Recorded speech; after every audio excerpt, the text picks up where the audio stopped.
4 kinds of karma by way of function. According to the Abhidharma, there are 4 kinds of karma by way of function. The first kind of karma is the productive karma, which is wholesome or unwholesome volition, which produces resultant mental states and karma-born materiality, both at the moment of rebirth linking and during the course of existence. At the moment of conception, productive karma generates the rebirth linking, consciousness, and the karma-born types of materiality, constituting the physical body of the new being. During the course of existence, it produces other resultant siddhas and the continuities of karma-born materiality, such as the sense faculties, sexual determination, and the heart base. Only a karma that has attained the status of a full course of action can perform the function of producing rebirth linking. But all wholesome and unwholesome karmas, without exception, can produce results during the course of existence. Every subsequent birth, according to Buddhism, is conditioned by the good or bad karma, which predominate at the moment of death. This kind of karma is technically known as reproductive karma. The death of a person is merely the temporary end of a temporary phenomenon, though the present form perishes. Another form, which is either absolutely the same nor totally different, takes place, according to the thought that was powerful at the death moment, since the karmic force which hitherto actuated it is not annihilated with the dissolution of the body. It is this last thought process, which is termed reproductive karma, that determines the state of a person in his subsequent birth. As a rule, the last thought process depends on the general conduct of a person in daily life. In some exceptional cases, perhaps due to favorable or unfavorable circumstances, at the moment of death a good person may experience a bad thought, and a bad person a good one. The future birth will be determined by this last thought process, irrespective of the general conduct. This does not mean that the effects of the past actions are obliterated. They will produce their inevitable results as the appropriate moment. The second kind of karma is the supportive karma, which does not gain an opportunity to produce its own result. It is to say, it does have the wholesome or unwholesome nature, but which, when some other karma or productive karma is exercising a productive function, supports it either by enabling it to produce its pleasant or painful results over an extended time, without obstruction, or by reinforcing the continuum of aggregates produced by another karma. When through the productive function of wholesome karma, it may cause one to be reborn as a human being, contribute to the extension of one's lifespan, ensure that one is healthy and wealthy, and well provide with the necessities of life. When an unwholesome karma has exercised its productive function, it may cause one to be reborn as an animal, cause a painful disease, and prevent medicines from working effectively, thereby prolonging the disease. The third kind of karma is the obstructive karma. The obstructive karma is a karma which cannot produce its own result, wholesome or unwholesome, but nevertheless obstructs, frustrates, or delays some other karma from producing results, countering its efficacy, or shortening the duration of its pleasant or painful results. Even though a productive karma may be strong, at a time it is accumulated, an obstructive karma directly opposed to it may counteract it so that it becomes impaired when producing its results. For example, a wholesome karma, tending to produce rebirth in a superior plane of existence, may be impeded by an obstructive karma, so that it generates rebirth in a lower plane. A wholesome productive karma tends to produce Rebirth among high families may be impeded by an obstructive karma. Therefore, it may produce rebirth among low families. A wholesome productive karma tends to produce longevity may be impeded by an obstructive karma.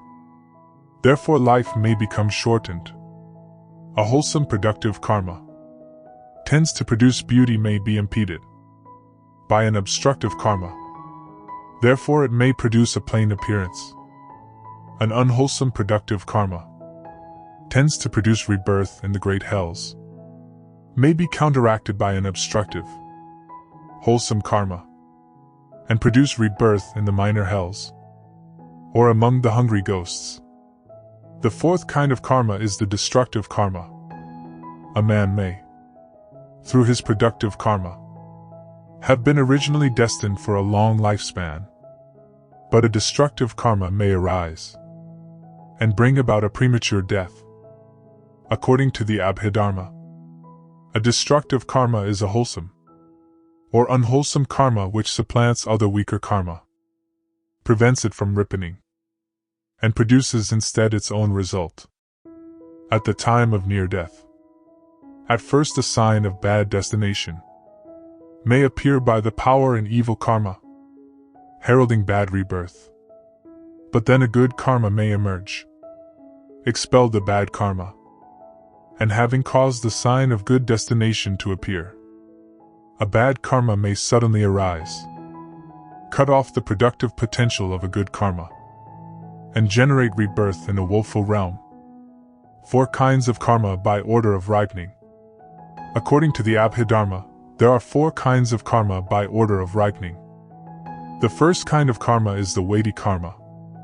Wholesome or unwholesome is a weighty or serious action, or karma of such powerful moral weight that it cannot be replaced by any other karma as the determinant of rebirth. It is so called because it produces its effect for certain in this life or in the next life, when there is no weighty karma to condition the future birth or death proximate.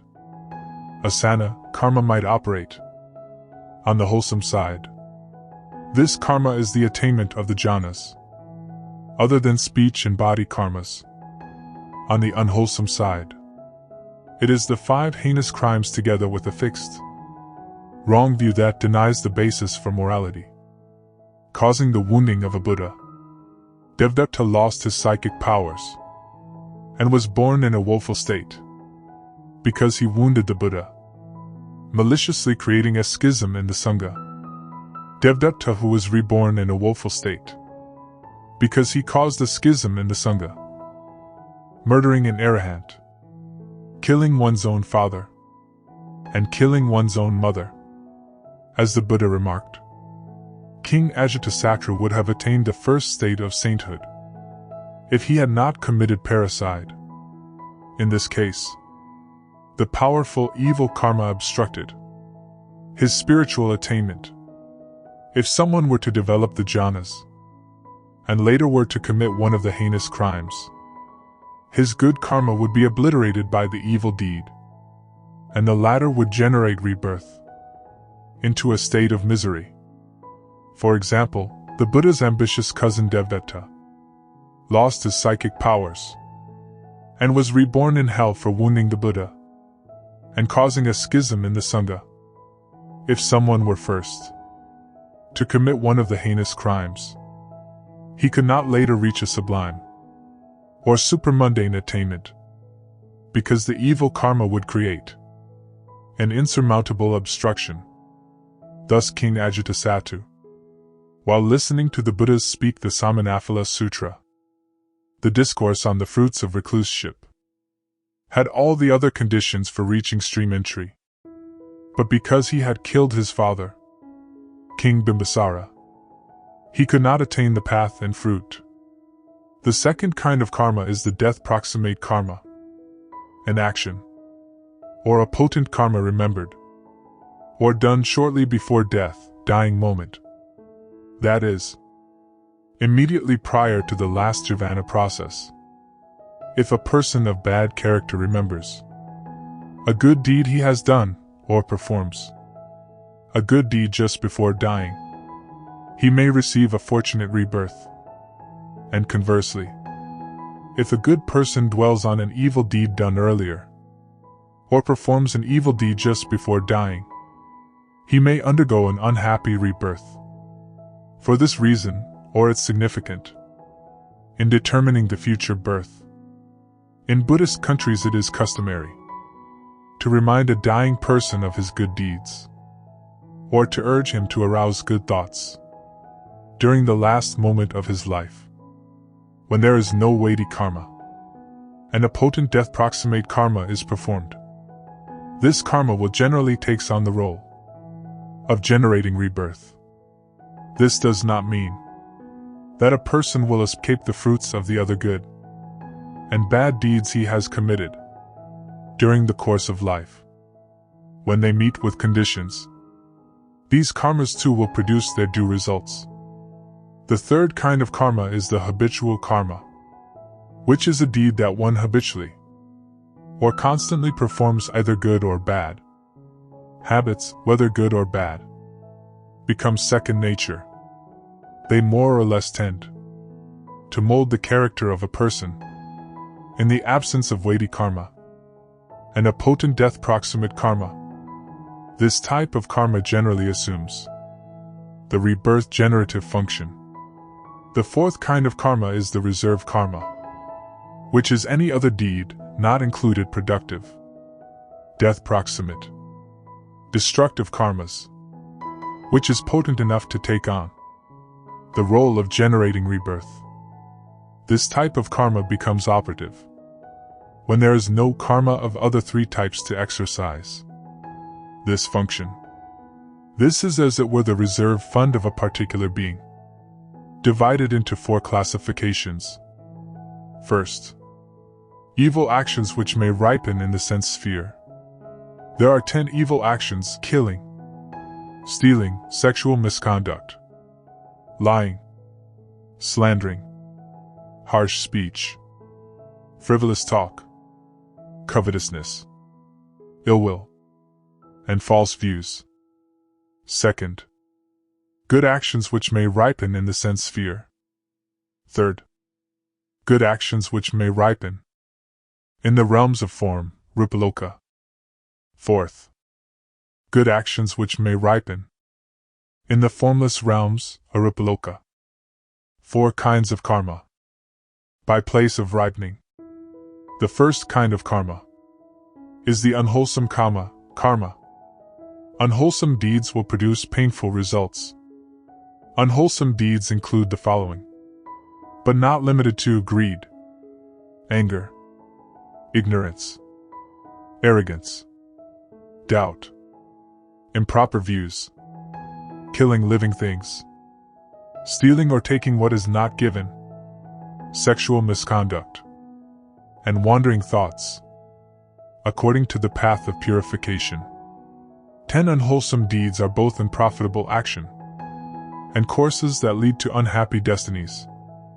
Killing living things, taking what is not given, sexual misconduct, false speech, malicious speech, harsh speech, gossip, covetousness, ill will, and wrong views. The second kind of karma is the wholesome karma pertaining to the sense sphere. Kusala karma means volitional action that is done in accordance with the Aryan Eightfold Noble Path. So, Kusala karma is not only in accordance with the right action, but it is also always in accordance with the right view, right understanding, right speech, right livelihood, right energy, right concentration, and right samadhi.